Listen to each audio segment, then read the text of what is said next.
Hey guys, what's up? I'm Brian with Fishers Off-Road, and in this video I'm going to be talking to y'all for some friends of ours at Rick's Motorsport Electrics. We've been friends with Rick's for many years now, and they've supported our TV show and all our efforts of what we do, and they asked us if we would mind shooting a couple videos for y'all that they can share with you on different things in the off-road world. For us, if you don't know who we are, we're more of the ATV, side-by-side, UTV part of it, and in this video we're going to be talking about what to look for when buying a side-by-side or even an ATV. It's really kind of the same principle. It doesn't matter. Today I have a bunch of side-by-sides here lined up. We're going to go over some of this stuff, and I'm going to talk to you about what to look for and possibly even why you want to get a side-by-side or an ATV. First of all, that's a question you got to ask yourself, is why do you want one, and can you tow it? Do you have a place to store it? About the maintenance, there's a lot of maintenance on these vehicles, and also if you don't have a reputable dealer in your area and you have to travel to a dealer, or if you have a certain brand ATV or side-by-side and you don't have a dealer close to you, what are you going to do for maintenance? So you kind of have to decide if you're going to be the one to working on it, or if you're going to have somebody else work on it. There's a lot that goes into that. Service maintenance, just basically taking care of your machine. And around here, our service shops are about 5 weeks out. So if you look at, if you break something on your side-by-side or ATV and you can't fix it and you have to take it to your local shop, 5 weeks out, that's, before you know it, they get to it and then they find out they have to order parts, you might be looking at 6-7 weeks. And really, that's part of your summer or part of your fall or whenever you might want to use your side-by-side or your ATV. Some people want to use them for sports. Some people want to use them for work. Some people want to use them for work and trail riding. But we're going to go over some of these vehicles, and we're going to show you some things to look for whenever it comes to buying a used side-by-side or an ATV. All right, y'all, here we have a pretty good lineup of what you might be considering. This one, of course, is a RZR Pro XP, and it is a turbo, and it is off the charts. You really have to know what you're doing to get a machine like this. This thing is fast. I'm talking you really almost have to have this out in the dunes to capitalize on all the power that you have here.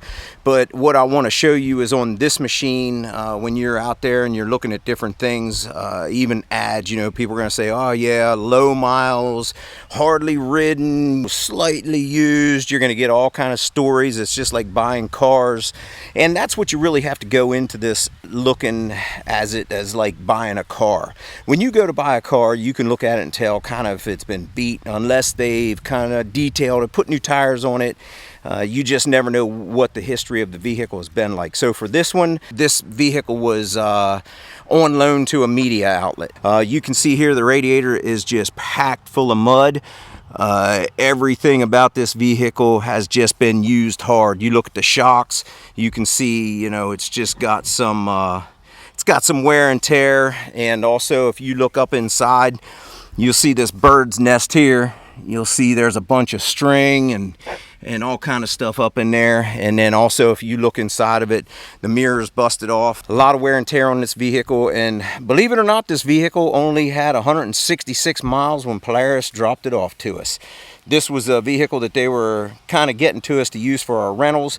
We will not be renting out this vehicle, number one because it's been beat, and number two because it is way too fast. And you see here this the trailing arm has been smashed from underneath and it's pulled out up top. So this thing has had a hard 166 miles on it. Then we look at this Ranger over here. This Ranger we've had since brand new. This Ranger is a 2020. The RZR Pro XP is a 2021. This one here is knocking on 8,000 miles. We have not had any problems with it whatsoever. It still has the original belt. We just do preventative maintenance on it. As you can see on the windshield, we have get ready for return because this vehicle is getting returned to Polaris. And this is something you might want to look at if you're looking at something for more work, trail oriented. Believe it or not, this thing runs really well. I mean, this thing, it just amazes me how well this thing runs. I mean, you've got your work standard and performance mode, and it's got turf mode, and it is just a phenomenal unit. Then you come over here and you look at this unit. This is more of a sporty 4-seat. This is what you would consider a sportier 4-seat unit for a family that doesn't really want a dump bed, and that's kind of like, once you get into this, you know, you're going to start to see some differences. Things you got to look at whenever you're buying side-by-side ATV, used, new, whatever it is. You notice how short and choppy these seats are. So if you're a bigger person, you know, your legs are going to hang out over that seat, and it's not going to be the most comfortable. This vehicle has definitely got some pep to it. This is not a turbo. This is a Razor XP 1004, so it's a 4-seater. These are brand new. This has about maybe 180 miles on it. We just got it the other day. But as you can see, you cannot judge a book by its cover, because this thing is pretty dirty, and it's only been out on our tours a couple times. So you just gotta kind of take how the vehicles look sometime with a grain of salt. Sometimes people don't wash them, they don't clean them, but really they're good vehicles underneath all the dirt and the crud. And then sometimes you have some like the Razor over here that was sent to us just like that. That is exactly how it came off the truck. It is definitely dirty, cruddy, and trashed. So what you got to do is you got to start looking at like your CV boots. You know, make sure your CV boots aren't torn, your axles. It's a lot like a vehicle. If you start seeing wear and tear and things bent and busted, and you want to look underneath the vehicle, you want to check the oil, you want to kind of check the steering, if there's massive play in the steering, if there's any clunking, banging, maybe a broke axle or something busted in the front end, your sway bars, you know, all that kind of stuff. You want to look at, you know, all this. You know, here's your sway bar in the front. You want to look at all your links and your components, and you just want to make sure everything looks good. If you don't know much about vehicles, side-by-sides, or mechanics in general, you might want to take somebody with you to check out an ATV or side-by-side, especially if it's a used one. This vehicle right here is a Polaris General, and it's a 2021, and this is more of a sport utility 4-seater. You know, this one here is all sport, and this one here is kind of sport utility. You have same deal, full doors, you have a dump bed, and you got a rack on the back. This one here is it's kind of more for work and play. You can throw, you know, wood in the back, you can put a pretty good load back there. But you just want to start checking the vehicle out all over and making sure it doesn't have any, you know, kind of scars or abrasions, you know, that kind of thing, like it was laid over. But if you start to see a lot of different things on these vehicles that look like it was beat, chances are it's been beat or it's been swamped. You know, you just got to really kind of break it down and start looking all over it and see what you're getting into. Now this vehicle here is more of a sport utility 2-seater from Yamaha. Same deal, 2-seat, has a dump bed. These vehicles, you're looking at, you know, 100 horsepower. You know, Razor Pro XP, you're getting up into 200 horsepower. So it really depends how much power you want, what kind of vehicle you want, what are you going to do with it, what's your price range, your budget.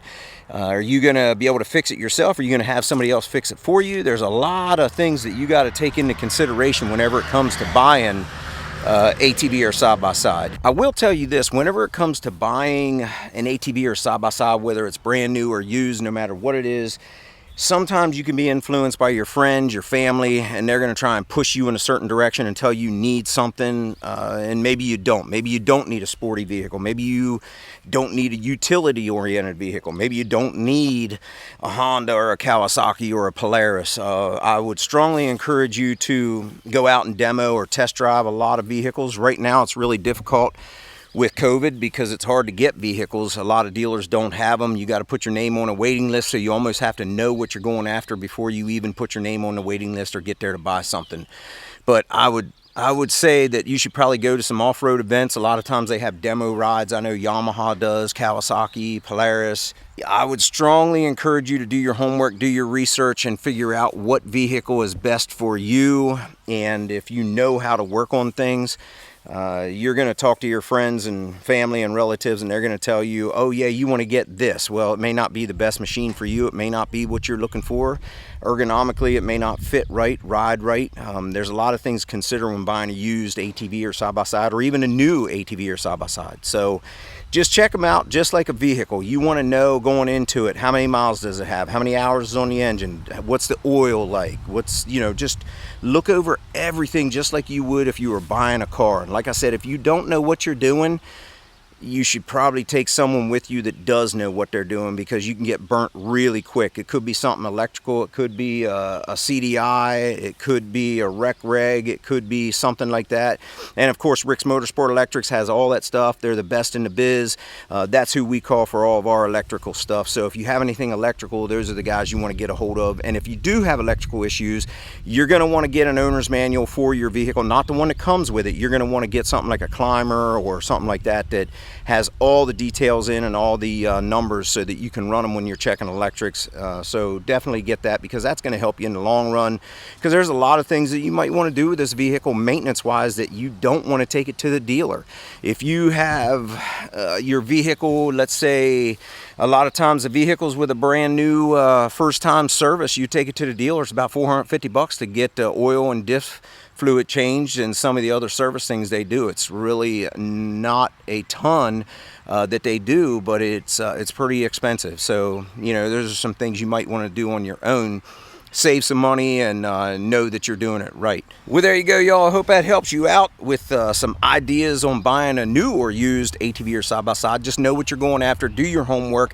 Don't do an impulse buy. That's the worst thing you can do in an off-road vehicle. And thanks, Ricks, for having me on here and sharing with your folks. And if y'all got any questions, feel free to hit me up. Fishers Off-Road, we're on all the social media outlets. We'll see you guys. Take care. Have a good one.